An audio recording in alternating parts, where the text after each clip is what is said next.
We here at Makers love wreaths all year round, but we have to say that fall wreaths hold a special place in our hearts. The wreaths of the cooler season have heart, soul, and warmth that rings in the spirit of the holidays. The harvest wreath would dress up any front door beautifully.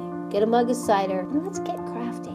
Cut the strips of fabric in various widths. Roll tightly into rosettes and staple them to fix them into this rosette form. Cut 6 inches of wire approximately and pierce it through the base of the rosette and then attach the 2 ends of the wire around the wreath. Kind of fluff them out and adjust.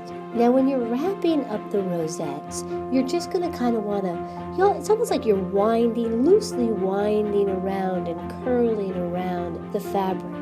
Pull it together at the bottom, kind of fluff the flower petals out, adjust it. It's also great to use one of those straight pins to kind of drive through the center of the flower. Not only does that keep it in place better, but it also adds kind of a center to the flower.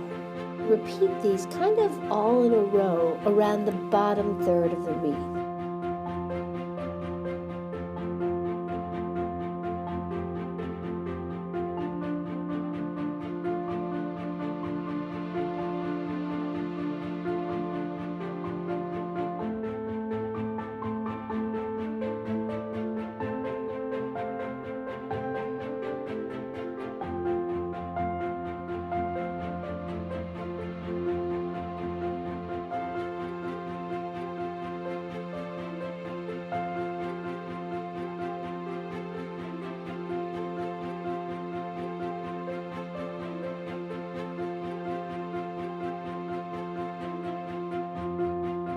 Make a little bouquet of dried flowers and roll the stems up with tape and insert them at a strategic place for a pop of color.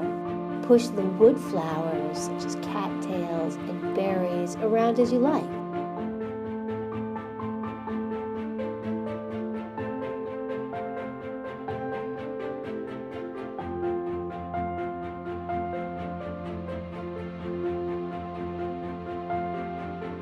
There you have it. A harvest wreath full of the beautiful colors of fall. Life is better homemade.